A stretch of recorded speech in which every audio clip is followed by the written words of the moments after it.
Let's start learning. Hello everybody and welcome back to Mr. Tom Teaches Again. Today we'll take a look at sentences.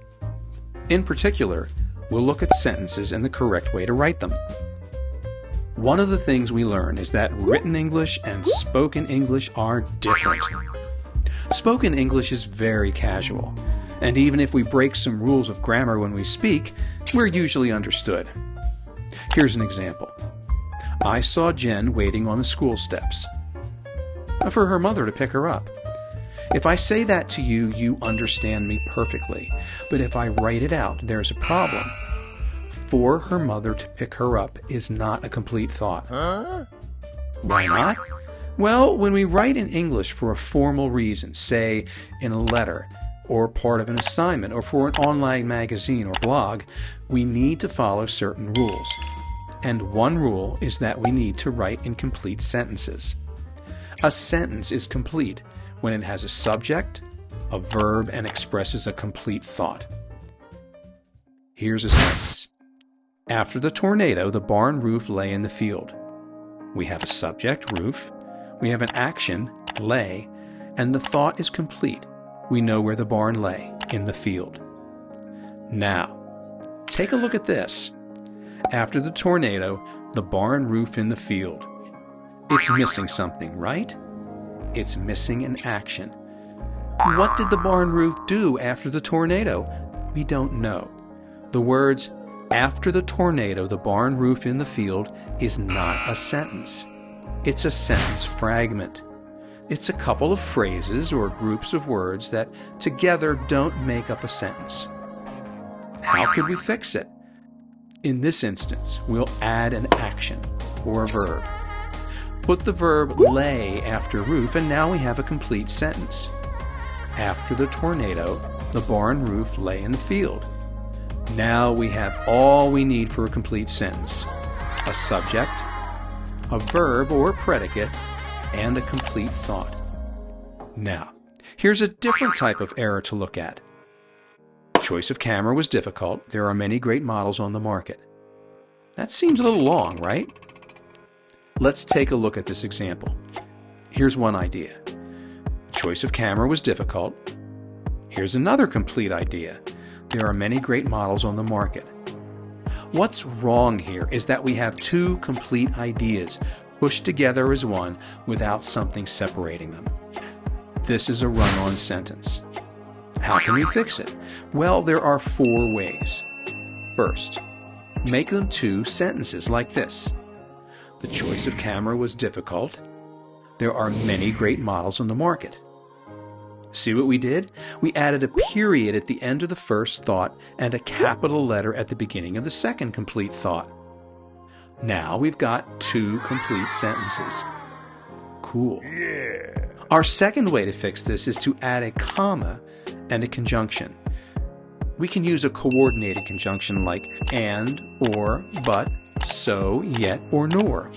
Let's try. The choice of camera was difficult and there are many great models on the market.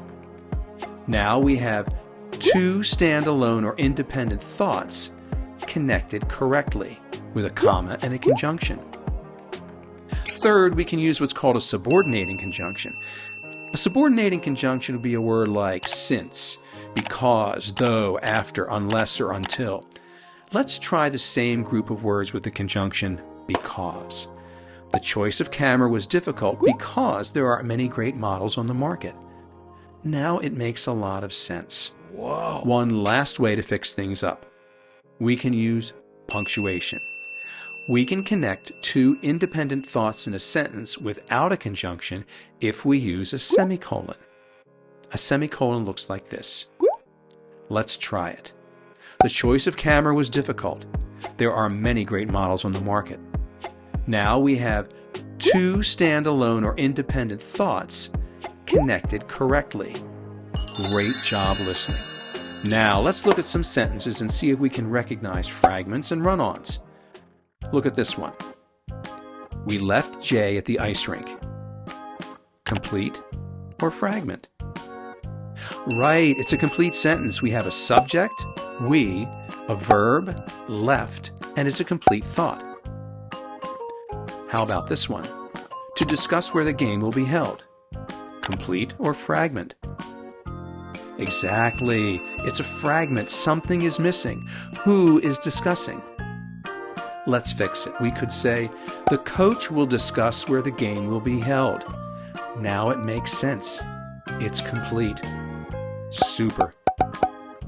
Let's try the same with run-ons. Take a look. She wrote a story about her life. It was her autobiography. Run-on or sentence? It's a sentence. We know because of the semicolon. The semicolon in the middle tells us that we have two independent thoughts. Last one. I didn't understand the problem. I didn't ask the teacher about it. Run-on or sentence?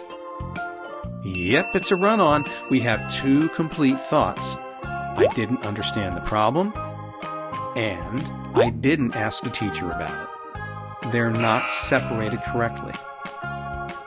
How can we fix it? Let's use a comma and the coordinating conjunction but.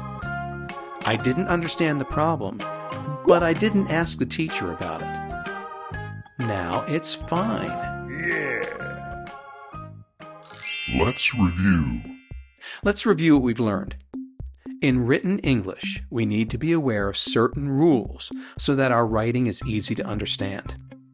A basic unit of written English is the sentence. A sentence is a group of words that has a subject, a verb, and expresses a complete thought. Two common errors in writing sentences are fragments and run-ons. A fragment is an incomplete sentence. Something is missing. We can correct a fragment by adding the missing part. A run-on is two or more independent thoughts pushed together as one sentence without separating them correctly. We can correct a run-on in 4 ways. Make each independent thought a sentence. Use a coordinating conjunction. Use a subordinating conjunction. Use a semicolon. Nice work, everyone. Parents, teachers, and homework helpers, please be sure to subscribe and turn on those notifications. A like will really help the channel, so please give us a thumbs up. Thank you so much for being here today. I look forward to seeing you again. Take care, and remember, it never hurts to be nice.